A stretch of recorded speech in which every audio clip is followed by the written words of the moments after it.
میں نوٹ کر رہا تھا کہ قرآن مجید میں، بلکہ اکثر میں جو میرے پاس لوگ آتے ہیں نا کاؤنسلنگ وغیرہ کے لیے، انہیں میں سمجھاتا ہوں کہ دیکھو قرآن میں کوئی بھی ایک سٹوری بھی ہوپ لیس نہیں ہے. سبحان اللہ. دنیاوی نتائج کے حوالے سے بھی، ایک تو ہے نا اخروی نتائج کے حوالے سے تو ہوپ لیسنس ہو ہی نہیں سکتی مومن کو، دنیاوی نتائج کے حوالے سے ہوپ لیسنس نہیں ہے. آپ دیکھیں حضرت یعقوب علیہ السلام، ان کا غم اس لیول کا تھا کہ اتنا روئے کہ اندھے ہو گئے، لیکن ایٹ دی اینڈ بیٹا بھی واپس ملا، بادشاہ بن کے واپس ملا، اور بینائی بھی واپس آئی. حضرت ایوب کا میں تفسیر پڑھا تھا اکثر بھی، سورہ انبیاء میں کافی انبیاء کو اللہ تعالیٰ نے ڈسکس کیا ہے، اسماعیل علیہ السلام، ذوالکفل، سلیمان، داؤد، سب کے بارے میں نا پھر اللہ کہتے ہیں کل من الصابرین، all of them were patient, اور اللہ تعالیٰ نے ان پہ رحمت کی. بہرحال تفسیر میں پڑھ رہا تھا کہ ایوب علیہ السلام کو اللہ نے بہت پین سے گزارا، یعنی وہ رو پڑے، اور انہوں نے کہا کہ ندا لگائی جب انہوں نے کہ انی مسنی الضر وانت ارحم الراحمین، کہ اے میرے رب تکلیف نے مجھے چھو لیا ہے اور تو بے شک تمام رحم کرنے والوں میں سے رحم کرنے والا ہے. تو لکھا ہوتا تفسیر میں کہ دا ریزن اللہ تعالیٰ made him go through all this tough time was to tell everyone کہ میں اپنے پیاروں کو تکلیف سے گزارتا ہوں. یہ نہ سمجھنا کہ میں تم سے ہیٹ کرتا ہوں یا میں جو ہے وہ کوئی تمہیں پنش کر رہا ہوں، کیونکہ دیکھو اگر ایوب گزر سکتے ہیں اور انبیاء گزر سکتے ہیں تو مے بی اس میں کوئی بہت بڑی حکمت ہے، پین میں، غم میں. تو لیکن یہ کہ اینڈ میں ریلیف آیا. اللہ کہتے ہیں ہم نے اسے ریلیف دیا اپنے بندے کو، اس کے اولاد اسے واپس کی، وائف تو ساتھ تھی ہی لیکن یہ کہ اولاد بچھڑ گئی تھی. اسی طرح آپ دیکھیں زکریا علیہ السلام اولاد نہیں تھی، رو پڑے. مریم علیہ السلام کو ایک دن دیکھا کہ ان کے پاس پھل ہیں، بے موسمی پھل ہیں، تو دل میں خواہش کی اور نماز میں اللہ سے دعا کی کہ اللہ اگر تو بے موسمی پھل دے سکتا ہے تو تو مجھے اولاد بھی دے سکتا ہے، تو اس پہ قادر ہے. اور پھر یہ الفاظ کہ اللہ میں تجھ سے دعا کر کے کبھی مایوس ہوا ہی نہیں. تو آپ دیکھیں کہ اس وقت بچے دیے اور پھر وہ خود ہی حیران ہو گئے. یعنی آپ انسان کی حالت دیکھیں، پہلے خود ہی دعا کی، پھر جب اللہ تعالیٰ نے بچہ دے دیا تو حیران ہو گئے، کہتے اے رب مجھے کیسے ہو سکتا ہے. اسی طرح کئی مثالیں ڈاکٹر صاحب ہیں، یوسف علیہ السلام کی، موسیٰ علیہ السلام، یعنی سیڈ اینڈنگ تو ہے ہی نہیں. میں ہمیشہ انہیں سمجھاتا ہوں کہ دیکھو اللہ سے امید انسان سے لگاؤ گے تو سیڈ اینڈنگ ہے، وہ پھر سیڈ ہوگی. اللہ سے امید لگاؤ گے تو کوئی نہ کوئی ریپلیسمنٹ آ جائے گی، کوئی نہ کوئی راحت آ جائے گی، کہیں سے کچھ آ جائے گا، اللہ سنبھال لے گا. قائم ذات سے محبت کرو تم بھی قائم کر دیے جاؤ.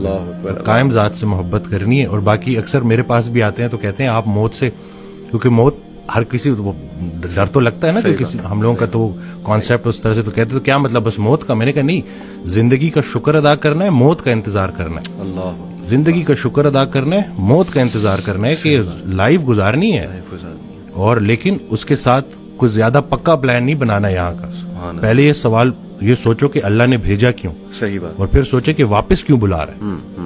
تو کچھ تو لے کے جانا ہے نا ساتھ، تو اب جو لے کے جانا ہے اس کے بارے میں سوچو. ایسے ہی کرنے والے کام ہے کر ڈالو. ایسے ہی. اور خوشیاں، سکون، آسانیاں ڈھونڈنے سے نہیں ملتی، دینے سے ملتی ہیں. جب آپ دینا شروع کر دو، کہ اس دن میں ایک آڈیو سن رہا تو کسی نے پوچھا کہ تقدیر کیا ہے، تو کہتے ہیں سوال آپ کا تھوڑا میں چینج کر دیتا ہوں، آپ کا سوال یہ ہونا چاہیے کہ بائی چانس ہے یا بائی چوائس ہے. تو بائی چوائس اس میں یہی ہے کہ آپ کی تقدیر دعاؤں میں پوشیدہ ہے اور دوسروں کی دعاؤں میں.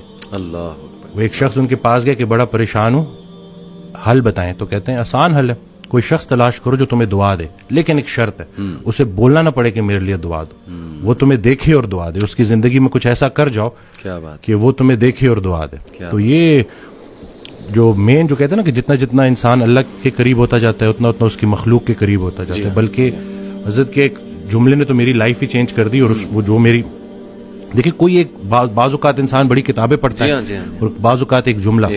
اب یہ جملہ آپ دیکھیں کہ وہ عبادت کرنے والا ڈاکٹر جو اپنے مریض کے لیے مخلص نہیں، اس کی عبادت اسے کوئی نفع نہیں پہنچائے گی. سبحان اللہ. اب یہ اتنا ہو کہ میں اگر صرف اور صرف، کیونکہ مجھ سے تو اللہ میرے مرتبے کا پوچھے گا کہ پورے پاکستان میں چند لوگ تھے جن کو ڈاکٹر بنایا، اللہ نہیں بنایا نا. بے شک.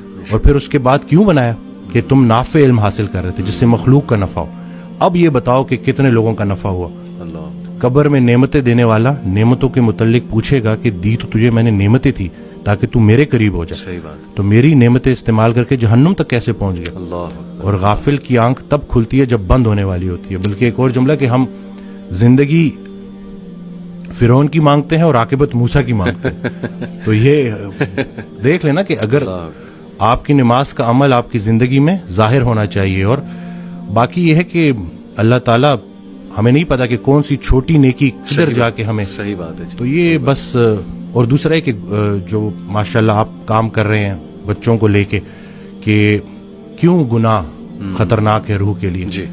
تو ہم روح اور جسم کی کمبینیشن ہے. صحیح بات. آج کا ڈاکٹر اس لیے پورا کامیاب نہیں ہے کیونکہ وہ صرف جسم کو فوکس کر رہا ہے. زبردست. روح پہلے بیمار ہوتی ہے, جسم اس کو فالو کرتا ہے.